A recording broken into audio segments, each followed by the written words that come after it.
Amigos, buenas tardes. Estamos acá en otra mesa política de otra mirada. Estamos con el doctor Gonzalo García, miembro del comité directivo de Otra Mirada, y Nicolás Lynch, también miembro del mismo cuerpo directivo. El día de hoy nuestra idea es dialogar sobre la crisis en curso, porque como hemos dicho en otra oportunidad, esta no es un debate sobre algo que ha sucedido o va a suceder, sino que está sucediendo, ¿no?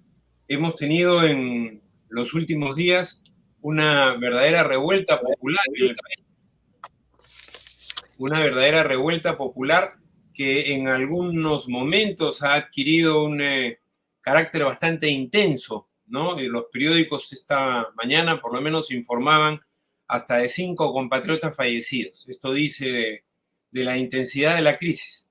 No es una crisis por lo demás que empieza hoy, es una crisis que viene ya de varios años, no solo en la presidencia de Pedro Castillo, sino en los varios presidentes que tuvimos, en los varios presidentes, en los varios congresos, en los varios procesos electorales que tuvimos en el quinquenio anterior. Podríamos decir en síntesis, para intentar cambiar opiniones, que nuestro régimen político ha encontrado un momento de agotamiento, de incapacidad de reproducirse, porque ni en un sentido ni en otro, ni en un sentido ni en otro camina. Bien, el debate en los últimos días con este prólogo se ha centrado en una cosa específica. ¿Qué salidas tenemos inmediatas a la crisis? Salidas, por supuesto, que nos pudieran poner en algún curso. Gonzalo, te dejo ahí la palabra. Buenas, Nicolás. Un gusto estar contigo en esta conversación. Dicen que la mejor salida es volver a la entrada cuando uno no se encuentra en un callejón sin salida. Me parece que el fujimorismo ha dado todo lo que podía dar desde la Constitución del 93, que tiene un itinerario que explica en gran medida lo que ocurre, esta sedición de las élites contra la autoridad institucional del Estado, que cuestionable o no, sigue siendo el resultado emanado de un proceso político democrático. Creo que no podemos dejar de recordar que el 5 de abril del año 92 es el inicio de una crisis mayor, una crisis de acumulación, de reproducción económica y social, una crisis del sistema, tal como lo entendemos, del capitalismo hecho, digamos, en manos informales en el Perú. Y creo que ahí está el núcleo. La base de acumulación fue liquidar las empresas públicas, 90% de las minas, 90% de la industria, 70% de las eléctricas, liquidar todo lo que había estatal, base de acumulación, y transferírselo al interés privado, sea nacional, pero y sobre todo internacional. Fueron liquidadas 69 empresas, hay una lista ahí, por ejemplo, Sider Perú, liquidada. Hubo concesiones, hubo pagos anticipados de deuda, todo lo que forma una gran bola de acumulación de capital que cambia de manos del Estado al sector no estatal o público. Y se construyen reglas. Y hábilmente se hacen unas modificaciones constitucionales, porque lo del 93 no es más que lo que es el 79 modificado. Se hacen nuevas reglas, contratos de estabilidad jurídica, contratos ley, mecanismos que hacen imposible volver atrás en materia de la desprivatización de los activos públicos. Se entregan finalmente para la venta numerosas empresas, y lo que queda está en el FONAFE, son 36 empresas, casi todas eléctricas, manejadas por los técnicos extraídos de básicamente de apoyo y de las empresas consultoras privadas. Yo creo que para empezar a ver la crisis de hoy, además del control de los bancos, también controlaron el sector financiero. Esto es lo que se le arrebató, entre comillas, por un mal resultado electoral con el señor Castillo. Hay una crisis entonces evidente entre el control de la acumulación de capital en el Perú, ¿no?, que ha salido de las manos de la regulación estatal neoliberal, y por un accidente de la historia, del destino, lo ya podemos discutir después, ha pasado a manos no necesariamente confiables en materia pública, aunque creo que cambiando estrategias van por lo mismo. Creo que ahí hay que ubicar en lo que tú llamas muy bien una crisis política. Es una crisis en la cual no hay correspondencia, como decían los viejos textos, entre la acumulación de capital capitalista en sentido lato y la realidad política y electoral. Bueno, esto nos lleva a, digamos, una convergencia de crisis en los últimos tiempos, ¿no? Tenemos esta crisis inmediata de las últimas semanas, de carácter básicamente inflacionario, alza de precios, pero tenemos atrás de ella inmediatamente las crisis que nos trae la pandemia, que son crisis sanitaria y de hambre, ¿no? Y detrás de la crisis de la pandemia tenemos el agotamiento de eso que tú bien has señalado como la estructura política que nace el 5 de abril de 1992, se agota, ¿por qué razón? Erosionada por el disolvente de la corrupción, ¿no? Del 2016 en adelante, cuando se develan todos los escándalos de corrupción, vemos cómo se erosiona el conjunto del armado neoliberal y esto empieza a impedir la reproducción del sistema político, reproducción que se hace cada vez más difícil con la pandemia y con las crisis últimas. O sea, tenemos desde crisis inmediatas, crisis de plazo medio y, digámoslo así, crisis estructurales, ¿no?, que vienen desde la fundación o los fundamentos que se establecen el 5 de abril para esta forma de entender la economía y la política. El caso es que esta convergencia de crisis lleva a una situación, digamos, de enfrentamiento agudo este momento, de enfrentamiento que en los meses anteriores de que Castillo asume, en los últimos 8 meses, se ha desarrollado como una crisis básicamente en las alturas institucional entre Congreso y Poder Ejecutivo, ¿no?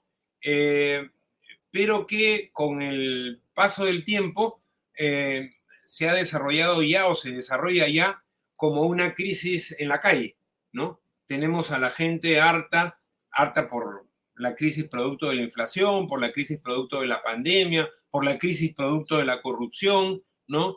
Que quiere otro camino para el país. Entonces, la pregunta es, ¿cuáles son las características de ese otro camino? La derecha más dura ha tratado de establecerlo por la vía de la vacancia. Ha fracasado 2 veces a nivel parlamentario. Ahora diera la impresión que agotándose el camino parlamentario, avanza hacia el camino insurreccional de la calle, ¿no? Y el dato nuevo es que para esto usa el lumpen, ¿no? Es interesante señalar, como decía alguna persona en los medios el otro día, que cuando han salido los jóvenes, cuando han salido los trabajadores, cuando han salido los gremios sindicales y han desfilado camino al Congreso por la Avenida Bancay, jamás se ha roto un vidrio ni del Poder Judicial en el antiguo Ministerio de Educación, ni del Ministerio Público, ¿no? Un poquito más allá. Y curiosamente, salen grupos de vándalos que es claro que tienen objetivos concretos de producir violencia, producir saqueo, llegando hasta la anécdota, ¿no?, que asaltan las bodegas para robarse la cerveza, ¿no? Cosa que tampoco se conoce en los anales de la lucha de los trabajadores, de la lucha juvenil, ¿no? Acá hay un hecho nuevo que los pinta de cuerpo entero. Entonces, bien, frente a esta vía de vacancia, ya sea por el curso parlamentario, el curso de la calle que plantea la derecha. Alguna clase media intelectual habla de que se vayan todos. No nos gusta nada de lo que pasa, queremos una cosa algo más transparente, más limpia, ¿no? Que nos permita sobrellevar esta dura vida del Perú. Queremos que se vayan todos. Entonces la pregunta es, ¿son viables la alternativa esta de la vacancia, la alternativa que se vayan todos? Es lo que llena los titulares de los periódicos hoy día. Mientras tanto, Castillo se mueve, ¿no? Va a Huancayo, en fin, trata de acercarse a la demanda popular con bastante dificultad, hay que decirlo, ¿no? ¿Cómo ves tú este curso inmediato de la crisis? Mira, Macroconsult hizo un estupendo trabajo de representación del ciclo económico del 93 al 2000 y colocó a quienes eran los dirigentes de ese ciclo económico, quienes eran los ministros y principales actores en los gabinetes. Se concluye al terminar el año 2000 que lo que habíamos tenido durante 10 años eran reos de cárcel. Todos los primeros ministros y principales actores de la administración económica estaban sindicados por la justicia, algunos ya penalizados y en otros casos fueron acusados y terminaron malamente, desafortunadamente, tras las rejas. Entonces, el componente inherente al sistema que constituyó la Constitución del 93 tenía una llave mágica que la familia Fujimori manejó y maneja de una manera discrecional, la llave de la corrupción, la llave de los negocios públicos al servicio de los intereses subalternos de grupos privados. ¿Qué es lo que salió de esa administración decenal? 7 poderosos grupos de poder económico, cuya cabeza más visible, el almirante, sin duda fue el Grupo Romero, pero otros grupos nuevos y antiguos que se solidificaron, como es el caso de Gloria, por ejemplo, en un solo tipo de bloque que, utilizando la corrupción y utilizando esos mecanismos, siguieron avanzando en el resto de la economía. Eso ha creado pues un total desconcierto de la clase política que no tiene nada que administrar porque los ladrones son los dueños de la llave. Entonces, en mi opinión, la crisis de las marchas, las crisis más bien de funcionamiento político, son una derivada segunda, derivada acelerada en términos matemáticos, de lo que es en esencia lo que se construyó como sistema económico y político en los 90. Así que eso no lo va a resolver, por más edulcorado que sea el mensaje de mi amigo Paco Sagasti, no lo va a resolver una educada transición electoral. Imposible porque los actores están en la mesa y controlan las llaves a su vez del Parlamento y en cierta medida del Poder Ejecutivo. Entonces ahí hay una inviabilidad política de esa vía. La única que realmente puede existir es lo que nos deja la rendija del referéndum y la apertura en la calle de una movilización intensa sobre esa promesa democrática. Pero ahora tenemos una situación compleja porque el lumpen se ha organizado y está saliendo a la calle también a disputar el escenario donde se movilizaría una solución democrática y pacífica. Así que estamos efectivamente en una crisis difícil, compleja, que requiere y amerita una reflexión cuidadosa porque podemos caer en confusiones que son a veces lamentables. Cuando uno ve cómo respaldan a ciertos políticos tradicionales algunas fuerzas nuevas, uno dice, alguien se equivoca, no necesariamente las fuerzas tradicionales. Entonces ahí hay una pregunta que tú te haces y yo me hago también, ¿cómo desanudar este itinerario de salida? En eso ayuda la crisis global. Y yo creo que efectivamente esta crisis impresionante que se ha desatado en el mundo, con una inflación general de arriba del 8% en Estados Unidos, todos los países con inflación y con una muy poderosa relación con los circuitos económicos nuevos, los GAFA, digamos, ahí hay una creación de un nuevo mundo que tiene inclusive su guerra, cuyo estallido, cuyas convulsiones pueden, en un caso, desanudar o ayudar a desanudar los problemas que tenemos aquí. Aquí también vamos a tener una inflación de 14 por lo menos, y vamos a ver la impotencia de los instrumentos de la Constitución del 93 para neutralizar estas alzas impresionantes que se vienen y seguirán llegando en los días que vienen.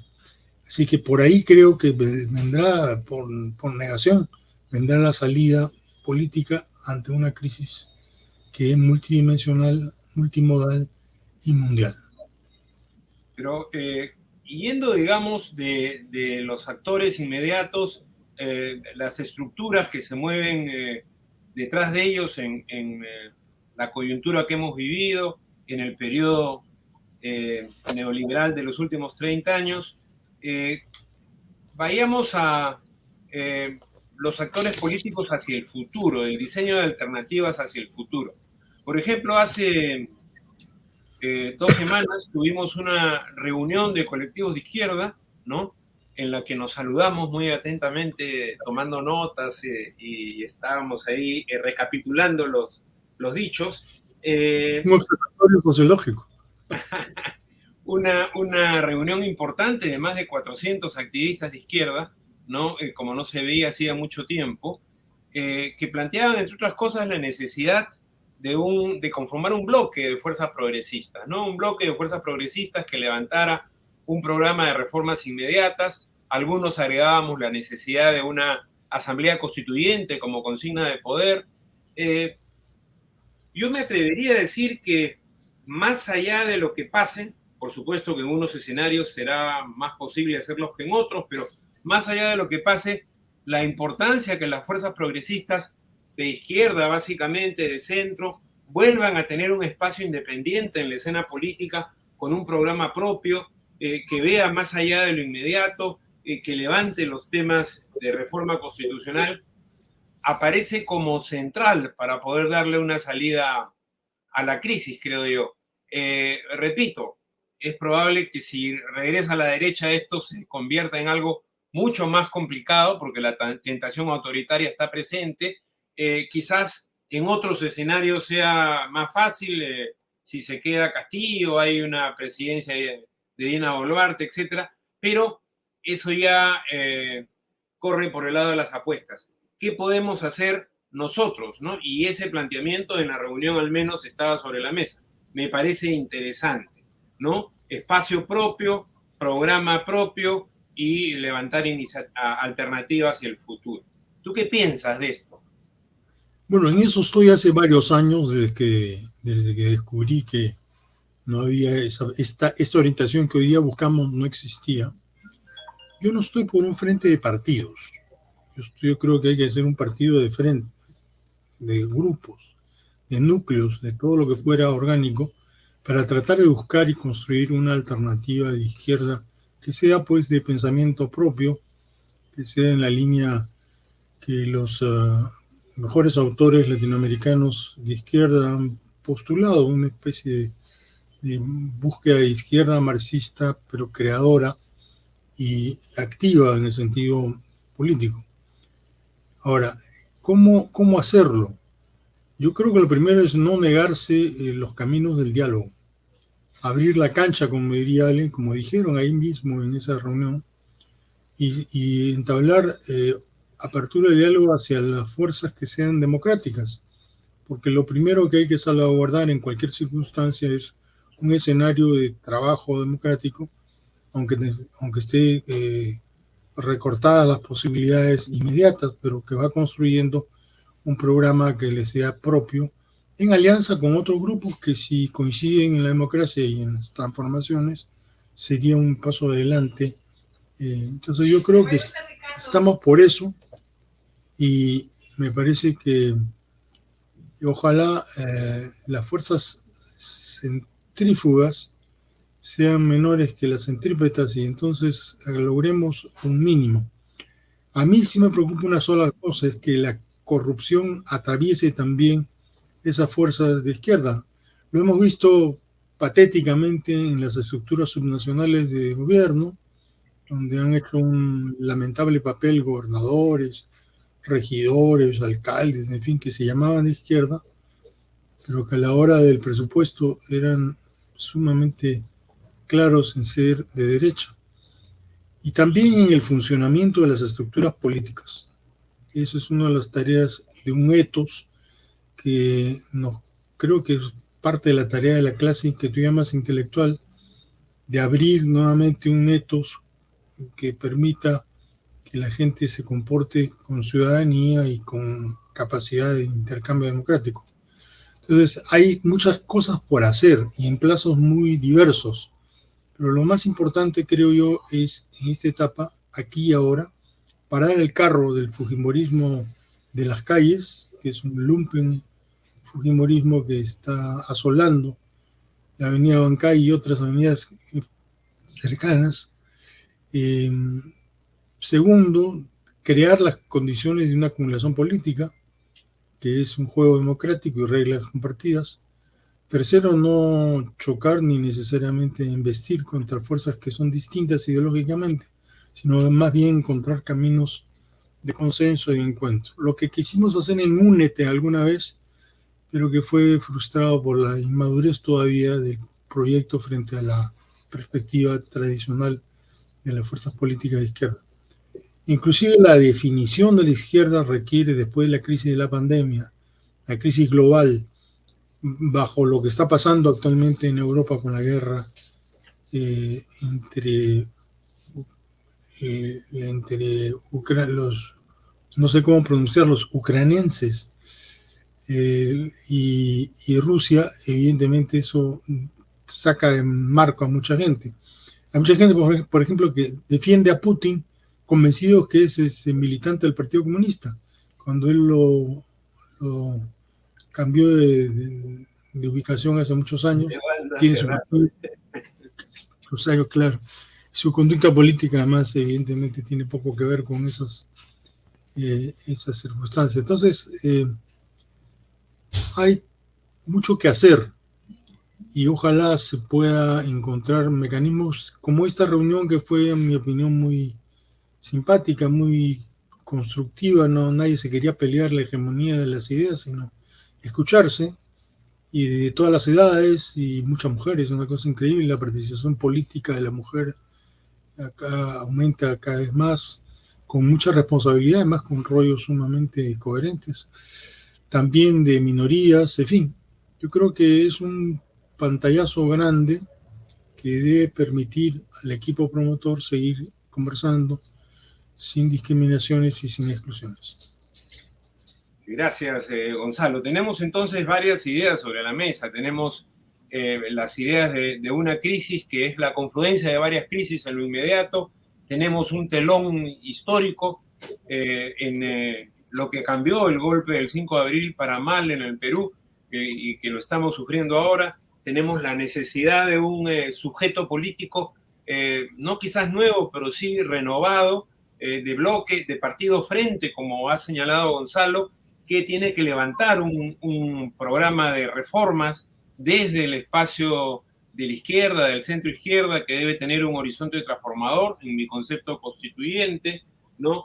Y que desde esa perspectiva puede permitir abrir un espacio para las fuerzas progresistas en la vida política del país. Y un espacio que digamos, se lo come la hora, se lo come el tiempo, porque los sucesos están pasando muy rápidamente, ¿no?